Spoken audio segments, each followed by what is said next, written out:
Vous savez ce qu'elle a fait? Elle a d'abord demandé au monsieur qu'elle aimerait porter son enfant.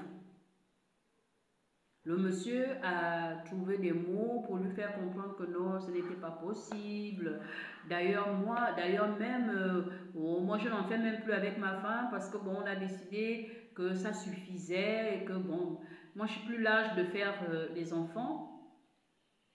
Et la fille lui dit, oui, peut-être que toi tu n'as plus l'âge de faire un enfant parce que tu es plus âgé que moi, mais moi j'aimerais avoir un enfant. Je suis encore une jeune femme et je n'ai pas encore eu d'enfant.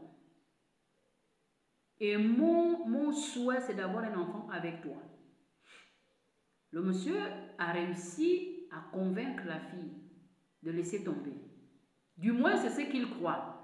Du moins, c'est ce qu'il a cru. Il a cru qu'il a réussi à la convaincre. Et cette dernière, effectivement, s'est montrée compréhensive. Sur le coup, vous savez ce qu'elle va faire? Les hommes, ouvrez bien les oreilles. Ouvrez très bien les oreilles, les hommes. Vous savez ce qu'elle va faire? Elle va organiser une de leurs rencontres intimes et elle s'est préparée à ce que lorsque ils vont passer leurs moments intimes, elle va, quand le monsieur va éjaculer, elle va recueillir les spermatozoïdes du monsieur et aller faire une FIV.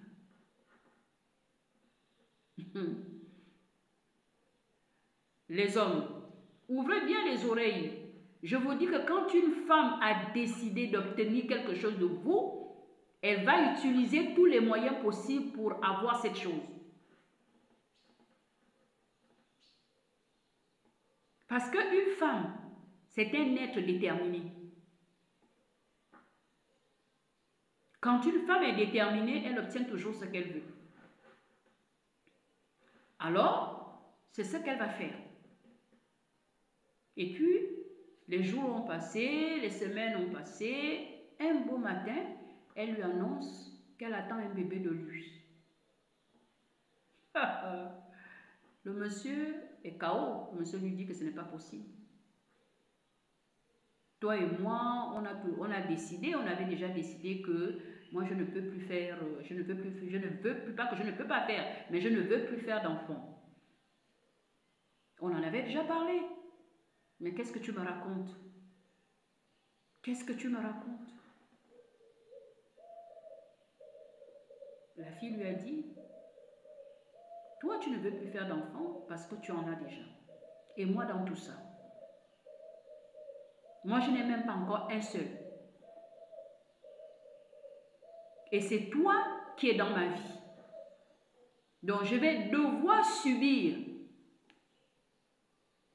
ta décision parce que tout simplement, je t'aime. Non? Non, non. J'ai besoin de faire un enfant. Puisque tu ne veux pas me le donner dans des conditions normales ou dans des circonstances normales, ben, j'ai trouvé la solution qui pouvait me permettre d'avoir ce que je désire. Donc, c'était une parenthèse. Donc, tout ça pour vous dire que lorsqu'une femme a décidé d'obtenir ce qu'elle veut, elle finit toujours par l'obtenir. Donc, ce n'est pas à vous de décider si votre femme doit être au courant, si votre femme doit être informée ou pas. Non. Elle est la maîtresse de maison. Rien ne doit lui échapper. Elle doit tout contrôler jusqu'à ce que elle soit au contrôle de tout. C'est son devoir. Organiser son foyer, faire fonctionner les choses dans sa maison, décider de ce qui doit être fait et ce qui ne doit pas être fait. dans sa maison. Donc, quand vous minimisez souvent les choses en disant « Non, mais c'est pas important, chérie, je suis allée accompagner l'enfant faire les courses, mais c'est pas important. » C'est important. Si tu décides d'aller faire les courses avec l'enfant, tu m'informes que je dois aller faire les courses. L'enfant veut que je l'accompagne faire les courses. Pourquoi moi, je n'irai pas faire les courses avec l'enfant?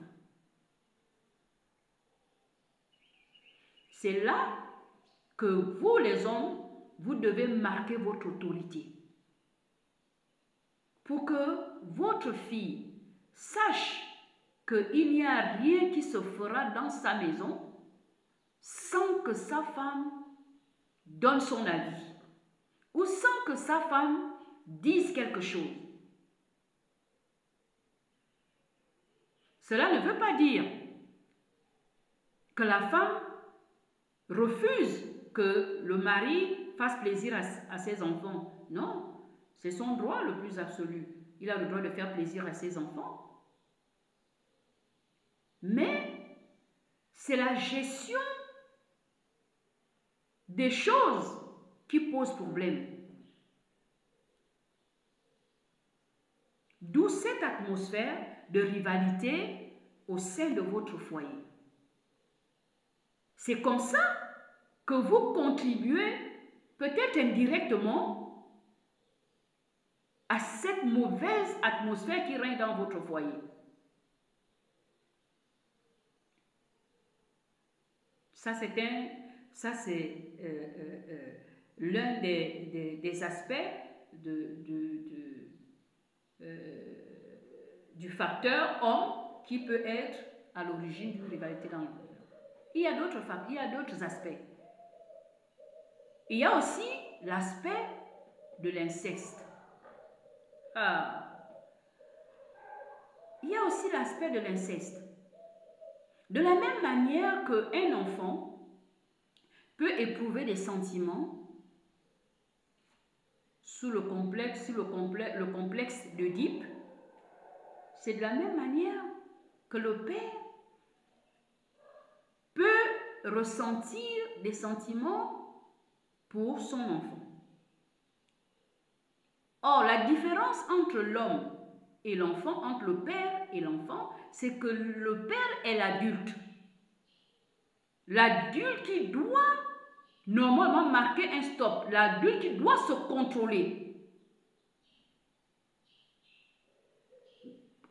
Bien-aimé, mais comment même un homme parfaitement constitué,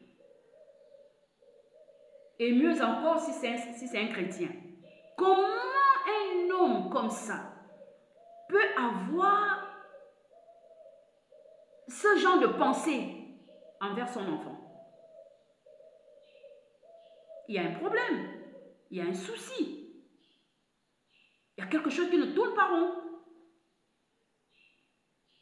Tu as une épouse à la maison, qu'elle soit la mère de tes enfants ou pas.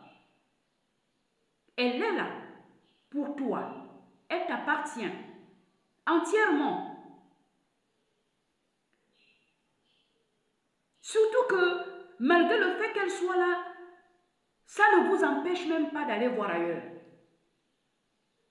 Vous allez toujours voir ailleurs. Alors comment tu as une femme à la maison, sans compter celle que tu as dehors, mais tu trouves le moyen d'avoir une idée machiavélique comme ça, de tomber amoureux de ton enfant.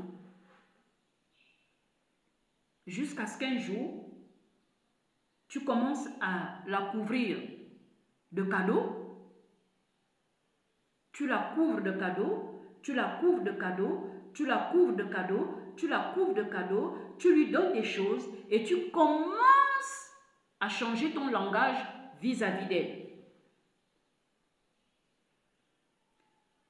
Changer de langage, ça veut dire quoi? Ça veut dire qu'à un moment donné, tu vas commencer, c'est toi l'adulte, toi le père qui va commencer à dire à l'enfant, faut pas que maman sache, faut pas que maman soit au courant que je t'ai acheté telle ou telle chose.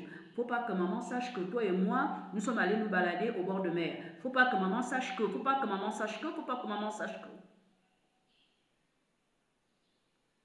l'enfant, dans son innocence, va rester dans l'optique de papa même.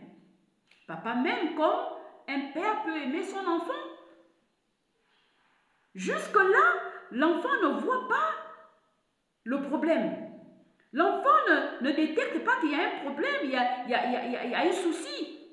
Parce que dans l'entendement de l'enfant estime que son père l'aime. Et si son père l'aime, ça veut dire que papa peut lui offrir des cadeaux. À tout de suite.